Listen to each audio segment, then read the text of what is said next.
बिस्मिल्लाहिर्रहमानिर्रहीम। अस्सलामुअलैकुम।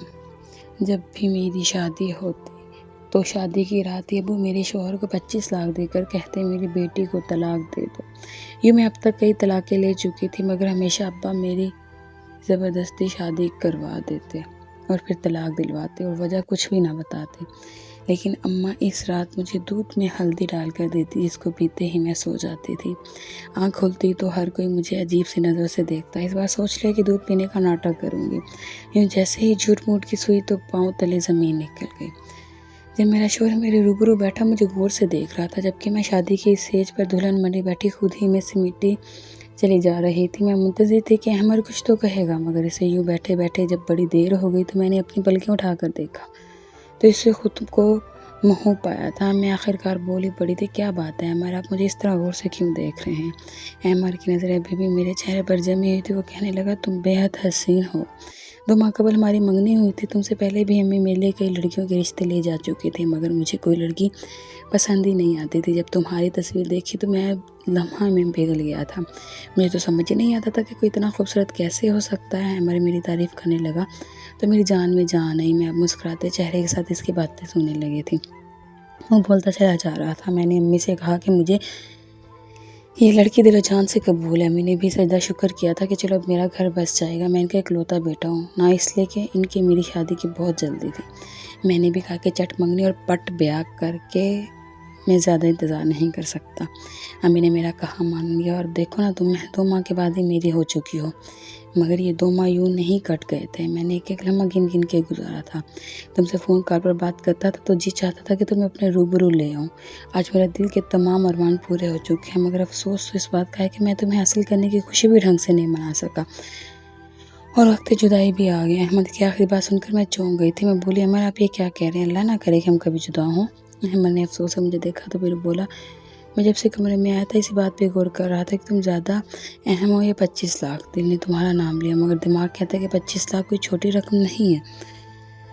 अगर मैं सारी ज़िंदगी कमाता रहूँगा तो मैं 25 लाख नहीं कर पाऊँगा। मैं हैरत से बोली, कौन से 25 लाख और कहाँ से आए? मैंने बोला, तुम्हारे अब्बू ने रुखसती के वक्त मुझे ऑफ़र किया था कि तुम जिस तरह मेरी बेटी को रुखसत करके ले जा रहे हो, अगर इस तरह से तलाक देकर मेरे घर वापस छोड़ जाओगे तो तुम्हें पूरे 25 लाख रुपए दूंगा। मुझे अमर की बात सुनकर बहुत गुस्सा आ गया था। मैं बोला, आपका दिमाग तो ठीक है ना? मेरे अब्बू मेरी शादी के लिए किस कदर मुतफक्कर थे ये आप नहीं जानते। इन्होंने बड़ी छानबीन करके मेरा रिश्ता तय किया था, क्योंकि अब्बू कहते थे कि ये शादी उम्र भर का बंधन होता है, इसलिए मैं बहुत सोच समझ कर तुम्हारी शादी करूँगा। अब ऐसा कैसे हो सकता है कि मेरे अब्बू ही मेरी तलाक दिलवाना चाहते हैं? आप यकीनन मेरे साथ मजाक कर रहे हैं, मगर मैं आपको साफ साफ बता दूं, मुझे इस किस्म का मजाक बिल्कुल भी पसंद नहीं। ये बात सच है कि मैं आपको बहुत चाहती हूँ, मगर इस मजाक की वजह अगर मैं आपसे रूठ गई तो मानूंगी नहीं। अमर बोला, प्यारी तुम मुझे माफ़ कर देना, मैं बहुत मजबूर हो चुका हूँ, इसलिए मैं अपने मुकम्मल होश हवास में तुम्हें तलाक देता हूँ। अमर ने एक ही सांस में मुझे 3 तलाक़ें दे दी, जबकि मैं लरज़ने लगी थी। मैंने तो कभी ख्वाब में भी नहीं सोचा था कि मेरे साथ ऐसा भी हो सकता है। शादी की स्टेज पर ही मुझे तलाक़ें मिल जाएंगी। मेरी आंखों से आंसू बहने लगे तो अहमद बोला, बस सभी रोने का वक्त नहीं है यार। मुझे डर है कि ज़रा सी देर पर तुम्हारे अब्बू अपना फ़ैसला न बदल लें। ये ना मेरे 25 लाख मुझसे कटौती हो जाएं। चलो जल्दी उठो, मैं तुम्हें तुम्हारे घर छोड़ कर आऊँ। मुझसे बुला भी नहीं जा रहा था, मगर अहमद ने मेरा हाथ पकड़ लिया और तकरीबन मुझे घसीटते हुए अपने साथ बाहर ले आया और गाड़ी में बिठाकर मेरे घर के दरवाजे तक ले आया था। इसने बेल बजाई तो दरवाज़ा अब्बू ने खोला था। अब्बू की तरफ देखकर अहमद बोला, ये ले अंकल आपकी अमानत, अब मुझे मेरी रकम दे दें ताकि मैं चला जाऊँ। मेरी आंखों के सामने मेरे अब्बू ने अहमद को नोटिस से भरा हुआ एक ब्रीफ केस थमा दिया था। अहमद वापस चला गया तो अब्बू मेरे हाथ थाम कर मुझे घर ले आए थे। उन्होंने मेरा माथा चूमकर मुझे सोफे पर बिठाकर बोले, अल्लाह का लाख लाख शुक्र कि इसने तुम्हारी ज़िंदगी तबाह होने से बचा ली। मैं अब फूट फूट कर रोने लगी थी। मैं बोली, अब्बू मुझे बताएं, आपने मेरे साथ क्या किया? आपने मुझे रुसवा क्यों कर दिया? मैंने तो सुना था कि बाप अपनी बेटियों के घर बसाने की खातिर बहुत कुछ कर जाते हैं, मगर आपने तो मेरे शौहर को पैसों का लालच देकर मेरी तलाक करवा दी। मैं अब तलाक का टप्पा माथे पर सजाकर कहाँ फेरूंगी? रोते रोते मेरी हिचकी बन गई थी। इतनी देर में अम्मी मेरे लिए हल्दी वाला दूध बनाकर ले आई थी। वो कहने लगी, मेरी बेटी ये दूध पी लो। मैं चीख पड़ी थी। मैं बोली, अम्मी मेरा घर उजड़ गया, मैं शादी के पहली रात तलाक लेकर घर वापस आ चुकी हूँ। ये सब के पीछे कोई और नहीं बल्कि मेरा सगा बाप है। ऐसे में आप मुझे दिलासा देने के बजाय, अपने शौहर का गिरबान पकड़ने के बजाय मेरे लिए हल्दी वाला दूध ले आई हैं। मुझे बताएं कहाँ यहाँ पे कोई मजाक हो रहा है। मैंने मेरे दोनों हाथ थाम लिए थे, जबकि अब्बू बोले जब तुम्हारा निकाह अमर के साथ हो गया तो इसने एक रिश्तेदार ने मेरे कान में आकर मुझे बताया था कि अमर उसके घर वाले फ्रॉडिये हैं। अमर तुमसे पहले भी कई लड़कियों से शादी कर चुका है। ये सब सुनकर तो मैं हैरत में मुब्तला हो गया था, मगर मैंने सोचा कि शायद ये छोटी खबरों से मैंने अपने ज़राए पता लगाया तो मुझे मालूम हो कि अमर सच में अच्छा लड़का नहीं है। वो तुम्हारी ज़िंदगी तबाह बर्बाद कर देता। अब तुम मेरी इकलौती औलाद हो, खुद ही बताओ मैं तुम्हारी ज़िंदगी तबाह होते हुए देख सकता था? भला नामुमकिन। मैं गुस्से से बोली अब्बू पहले आपके ज़राए कहाँ मरे हुए थे?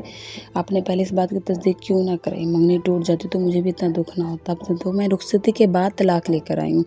अपनी सहेलियों को क्या शक्ल दिखाऊंगी? लोग तो मेरा मजाक उड़ाएंगे ना। अब्बू बोले लोगों की खातिर मैं तुम्हारी ज़िंदगी ख़राब नहीं होने देता। नामुमकिन है। ये हमारा शोर सुनकर जो मेहमान हमारे घर आए हुए थे लाउंज में आ गए। वो ये नज़ारा देखकर हैरान रह गए थे। अम्मी ने जल्दी जल्दी से मुझे हल्दी वाला दूध पिला दिया। मेरी आंखों के सामने अंधेरा छाने लगा, दिमाग में तारीकी से उतरने लगी थी। हर तरफ खामोशी ही खामोशी हो गई थी। देखते ही देखते मैं बहुत गहरी नींद सो चुकी थी। अगले दिन दोपहर के वक्त मेरी आँख खुल गई थी। मैं अपने बेड पर लेटी हुई थी। मुझे बहुत अजीब सा महसूस हो रहा था। मेरे दिमाग और इर्द गिर्द के माहौल को पहचानने में गलती कर रहा था। मैं यही सोच रही थी कि आखिर मैं यहाँ क्या कर रही हूँ। फिर मेरे दिमाग में रात वाला मंजर घूमने लगा था और मुझे तो तलाक हो गई। ये बात सोचते ही मेरा दिल डूब सा गया था। मैं जल्दी से उठ बैठी और तकरीबन भागती बाहर लाउंज में आ गई थी। जब मेहमान वापस जाने की तैयारी में मशगूल थे, लेकिन जैसे इनकी नज़र मुझ पर पड़ी तो वो बहुत अजीब नज़रों से देखने लगे थे। मेहमानों की नज़रों में मेरे लिए गुस्सा नहीं था, तंज भी नहीं था। कुछ ऐसा था जैसा मैं समझ ही ना पाई। अम्मी ने मुझे घर देखा तो मेरा हाथ पकड़ के मुझे अपने साथ कमरे में ले आई। कहने लगी तुम दिल मत छोटा करना, मैं तुम्हारा घर ज़रूर बसाऊंगी और एक ऐसे शख्स को तुम्हारा हमसफ़र बनाऊंगी जो तुम्हें सलाखों पर बिठा कर रखेगा, तुम्हें दुनिया जहाँ की खुशियाँ दिलाएगा। तुम्हें अपना दिल गमज़दा मत करो। जब तक तमाम मेहमान चले गए थे अम्मी के कमरे में ही चुप कर बैठी रही थी। मुझ में इतनी हिम्मत नहीं थी किसी का सामना कर सकूं। खैर जब शोर थम गया तो मैं अपने कमरे में वापस आ गई थी। मैंने अपना मोबाइल उठा लिया और अहमद के साथ अपनी पुरानी चैट पढ़ने लगी थी। इसने हर मैसेज में मेरे साथ इज़हार मोहब्बत किया था। इसने हमेशा साथ निभाने की कसमें खाई थी। इसके हर मैसेज में यही लिखा था कि मुझे कभी नहीं छोड़ेगा। क्या ऐसी बातें करने वाला शख्स धोखेबाज हो सकता है? मेरे दिल से यही सदा आई थी कि नहीं ऐसा नहीं हो सकता। तब मुझे अब्बू से बेइंतहा नफरत महसूस हुई थी। इनकी वजह से मेरा घर टूट गया था। मैं लोगों से डरने लगी थी, इसलिए घर से बाहर नहीं निकलती थी। जबकि अब्बू जब ये सब देखते तो नहायत अफसरदा हो जाते थे। मुझे कहते थे तुम बाहर निकलो, घूमो फिरो, खुद को यूँ घर में कैद मत रखो। मैं इनकी बातें एक कान से सुनकर दूसरे कान से निकाल देती थी, मगर अब्बू अब मुझे ज़बरदस्ती अपने साथ बाहर ले जाने लगे थे। वो मुझे बहुत ज़्यादा वक्त देते थे। वो मुझे हर वक्त समझाते रहते थे। एक दिन मुझसे कहने लगे तुम्हें चॉकलेट पसंद है ना? मैंने इस बात में सर हिलाया तो वो कहने लगे कि तुम चॉकलेट हासिल करने के लिए किस हद तक जा सकती हो? मैं बोली अब्बू मैं तो पहाड़ से भी कूद सकती हूँ। तब अब्बू बोले और अगर तुम्हारे सामने एक तरफ बिरयानी रख दूँ और एक तरफ चॉकलेट, तुम किसको चुनोगी? मैं हंसती और बोली एक भी लम्हा ज़ाय के बिना मैं बिरयानी को चुन लूँगी, क्योंकि बिरयानी के सामने चॉकलेट की मोहब्बत दिल से कम हो जाती है। तब अब्बू बोले तुम्हें हमर के लिए चॉकलेट की सी हैसियत रखती थी, जबकि पैसा इसके लिए बिरयानी था, इसने तुम्हें पैसे की खातिर छोड़ दिया। क्या तुम अब भी सारी दिन इसका लोग कर बैठोगी? मैं अब्बू की बातें सुनकर फूट फूट कर रोने लगी थी। वो सच्ची तो कह रहे थे। हैमर ने अगर मुझे छोड़ा था तो मैंने ही अब्बू का कसूर बनाया था, ना ही पैसों का, बल्कि असल कसूर तो हैमर की खुद की नीयत का था। इस दिन मैं इतना रोई थी कि दिल से हैमर का ख्याल हमेशा हमेशा के लिए निकल गया था। अब्बू मुझे नई बता के लिए तैयार कर रहे थे। उन्होंने मुझे एक लड़के की तस्वीर दिखाई तो मैंने रजामंदी जाहिर कर दी थी। अब्बू ने लड़के वालों को घर बुला लिया था। मेरी और राहील की मुलाकात करवा दी थी। राहील एक अच्छा लड़का था। वो कहने लगा मुझे इल्म है कि आपकी शादी नाकाम हो चुकी है। मैं जानता हूँ कि लड़कियों के लिए शादी का टूट जाना बहुत बड़ा सदमा होता है। मैं आपको इस गम और सदमे से निकालने की पूरी कोशिश करूँगा और आपको भी इंतहा मोहब्बत दूँगा। मैं राहील की बातें सुनकर पूरी उम्मीद हो गई थी। मैंने अब्बू से कह दिया कि मैं राहील के साथ शादी करने पर रजामंद हूँ, पर इस दफ़ा मैं मंगनी नहीं करना चाहती थी। मैंने निकाह का ऑप्शन चूज़ किया था, इसलिए महज 2 हफ्ते बाद ही 2 दिन भी आ गया था जब मेरी और राहील की शादी हो चुकी थी। मैं खुश थी, मगर इस बार शादी की रात को लेकर दिल में बहुत से वसवसे सर उठा रहे थे। कहते हैं ना कि दूध का जला हुआ छाछ भी फूंक फूंक कर पीता है। मैंने राहील के कमरे में बैठी तो बहुत खुश था। मेरे पास आया, मेरा घूंघट उठाया, मेरे हाथ में सोने की अंगूठी पहनाकर बोला मैं तुम्हें उम्र भर खुश रखने की कोशिश करूँ, मगर मुस्कुरा कर बोली क्या मुझे आपके वादों पर यकीन कर लेना चाहिए? राहील ने इस बात में सर हिला दिया और बोला जान की बाजी लगा दूंगा, मगर अपने कोलो फेर में पूरा करने की कोशिश करूँगा। तभी राहील के मोबाइल पर घंटी बजी थी। इसने फ़ोन निकाला, कान से लगा तो उसके चेहरे की मुस्कुराहट मादम होते ख़त्म हो गई थी। वो कहने लगा आप ये क्या कह रहे हैं? आपकी बात समझ नहीं पा रहा। फ़ोन करने वाला शख्स तवीलें देने लगा तो राहील बोला, मैं आपकी बात कैसे यकीन कर लूँ। फ़ोन के दूसरे जाने बैठे शख्स ने इसे न जाने क्या कहा था कि राहील के चेहरे पर मुस्कुराहट फैल गई थी। राहील ने फ़ोन बंद कर दे मेरा हाथ पकड़कर बोला, मैं तुम्हें तलाक देता हूँ, तलाक देता हूँ, तलाक देता हूँ। ये अल्फाज मेरे हिसाब पर तोड़े की तरह मारने लगे। मैं गुस्से से बोली, तुम क्या बकवास कर रहे हो। राहील कहने लगा, मैंने 2 साल कबल एक प्राइवेट कंपनी में जॉब स्टार्ट की थी। मुझे बहुत बुरे हालात से गुजारा इस कंपनी वालों ने। तनख्वाह भी वाजिब सी थी, जबकि मेरे हुनर के बाइस कंपनी ने बहुत कामयाबी हासिल कर ली थी। जिस दिन मैं तुमसे मिलने घर आया था तब तुम्हारे अब्बू कहने लगे, मुझे बताओ राहील, तुम्हारी ज़िंदगी की सबसे बड़ी ख्वाहिश क्या है। तो मैं बोला था कि अगर मुझे 20 लाख रुपए मिल जाएं तो मैं अपना बिज़नेस शुरू करना चाहूँगा। अभी तुम्हारे अब्बू का फ़ोन आया था, वो मुझे 25 लाख रुपए देने पर रज़ामंद थे। बदले मेरे मुझसे तुम्हारे लिए तलाक़ें चाहिए। मैं तुम्हें तलाक हरगिज़ ना देता, मगर एक तरफ तुम और दूसरी तरफ मेरा एक बहुत बड़ा सपना। चलो मैं तुम्हें तुम्हारे घर छोड़ाता हूँ, क्योंकि अब हम दोनों एक दूसरे के लिए नामहरम हो चुके हैं। मेरा सर चकराने लगा था, तक से मेरे गाल सुर्ख हो गए थे। मैं धाड़ कर बोली, नहीं जाना मुझे तुम्हारे साथ, मैं खुद चली जाऊँगी। राहील मुस्कुराकर बोला, यार मेरी मजबूरी है कि तुम्हारे अब्बू ने मुझसे कहा कि अगर तुम मेरी बेटी को छोड़ने आए तभी तुम्हें पैसे दूंगा, इसलिए अगर मुझे तुम्हारे साथ ज़बरदस्ती भी करना पड़ी तो मैं इससे गुरेज नहीं करूँगा। मैंने सर हिला दिया था। मैं कुछ कहे बिना ही राहील के साथ चल पड़ी थी। जो मर्द मुझे पैसों की खातिर तलाक दे सकता था, फिर वो कुछ भी कर सकता था।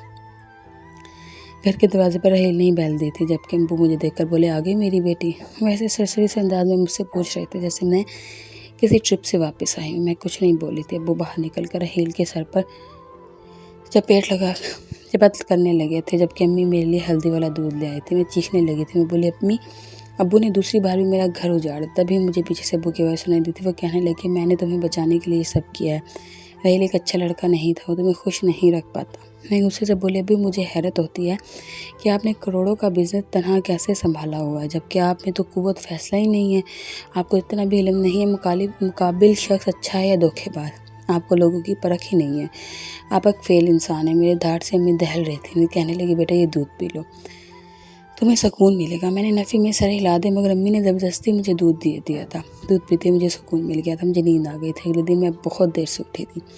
दिन चढ़ाया, मैं सोकर उठी तो मेरे घर के मुलाजमीन मुझे बहुत हैरत से देख रहे थे। मुझे समझ में नहीं आता था कि सब क्यों हो रहा है। अब मैंने खुद को अपने कमरे तक महदूद कर लिया था। मैं किसी से मिलती जुलती ही नहीं थी।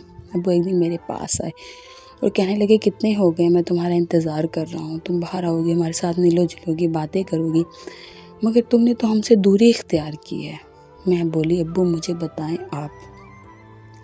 आपने मेरे साथ इतना बुरा क्यों किया, आपने मेरी तलाकी क्यों करवाई। अब्बू कहने लगे, बेटा कभी कभार अपनी औलाद की बेहतरी के लिए इंसान को कड़वा घूंट भरना पड़ जाता है। उन्हें दुनिया में ऐसा कौन सा बाप होगा जो चाहेगा इसकी औलाद को मुश्किल हालात का सामना करना पड़े। मेरा बस चले तो तुम्हारे पाँव में पर अपनी हथेली पर रखो। मोरी ये दुनिया है बेटा, यहाँ औलाद और माल इंसान की आजमाइश के लिए उतारे गए। मैंने जो कुछ भी किया बड़ी तकलीफ़ में किया है। मैं हरगिज़ ऐसा नहीं करना चाहता था। मैंने सर हिला दिया और बोले, अब्बू ये आखिरी बार था। मैं अब आपको मज़ीद अपने साथ और जज्बात के साथ खेलने की इजाज़त नहीं दूँगी। अब्बू बोले, हाँ हाँ बिल्कुल वैसा ही होगा जैसा तुम कहोगी। इस दिन के बाद अम्मी अब्बू के साथ बैठने लगी थी, मगर मेरे दिल में बहुत से सवाल थे। अब्बू मुझे तलाक क्यों दिलवाते थे? क्या मेरे दोनों शोहर ही बुरे थे? अगर बुरे थे तो अब्बू को पहले इल्म क्यों ना होता था? शादी की रात कैन पर वही उतर जाती थी कि तुम्हारी बेटी का शोहर अच्छा नहीं है, इसे तलाक दिलवा लो। चलो ये भी मान लिया कि अब्बू को पता चल जाता था, फिर वो 25 लाख की खती रकम देकर ही मुझे तलाक क्यों दिलवाते थे? मैं भी इन सवाल के जवाब ढूंढ ना पाई थी कि अब्बू ने मुझसे कह दिया कि वो मेरी तीसरी शादी करना चाहते हैं। मैं तो अब्बू की बात सुनकर ही आपे से बाहर हो गई थी। मैं बोली, नहीं अब्बू, अब बस हो गई, अब मैं आपको अपनी ज़िंदगी के साथ खिलवाड़ नहीं करने दूंगी। अब्बू बोले, बेटा आपकी बार मैं तुम्हारे लिए बहुत अच्छा बर ढूंढूंगा। मैं बोली, अब्बू अगर मेरे लिए लड़का आसमान से उतर आ जाए तो भी मैं तीसरी बार शादी नहीं करूँगी। अब्बू ने मेरे सामने हाथ जोड़ दिए, फूट फूट कर रोने लगे थे। वो बोले, मैं जब जब तुम्हें उदास और गमज़दा देखता हूँ मेरा दिल सोच कर फट जाता है। मेरी बीवी मुझे माफ़ कर दो। मैं अगर तुम्हें यूं ही उदास देखता रहा तो अपनी जान अपने हाथों से ले लूँगा। मैं तो अब्बू की बात सुनकर ही घबरा गई। वो इस हद तक भी जा सकते थे क्या? मैं बोली, अब्बू आप मुझे मजबूर मत करें। अब्बू के साथ थमते ही नहीं थे, इसलिए मैं इनकी बात मान ली थी। मैं तो इस शादी के लिए तैयार हो चुकी थी, मगर मैं इस बार ना तो जहनी तौर पर आमादा थी, ना ही जज्बाती तौर पर। बस एक मजबूरी तो जो मुझे निभाना पड़ रही थी।